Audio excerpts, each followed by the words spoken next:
নমস্কার, কেমন আছেন সবাই? গতকালই আমাদের সেকেন্ড সেমিস্টারের পরীক্ষা শেষ হলো। তো পরীক্ষা শেষ করে বেরোলাম। হঠাৎ করেই সিদ্ধান্ত হয়ে গেল আমরা সবাই চণ্ডীপুরের কৃষি মেলা দেখতে যাব। দুপুর 2টোর সময় বেরিয়ে পড়েছি সবাই মিলে মেলা দেখতে যাওয়ার জন্য। আগে থেকে কোনো প্রোগ্রাম ছিল না, আগের দিনই মেলা শেষ হয়ে গেছিলো। সেদিন এমনি দোকানগুলোই বসেছিল, যেটাকে বলে ভাঙা মেলা। তো ওইখানে গিয়ে চাদরগুলো দেখছিলাম পছন্দ হয় কিনা। তারপরে আর একটা পুতুল দোকান খোলা ছিল, নানা রকমের পুতুল ছিল ওইখানে, খুব সুন্দর সুন্দর পুতুলগুলো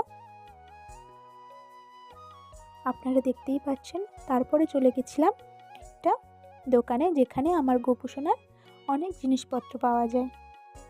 ওনাদের সঙ্গে ওনাদের নিজের গোপালকে নিয়ে এসেছিলেন। গোপু সোনার জন্য কিনেছিলাম একটা টুপি, আর এই হলো সেই মরণ কুয়া।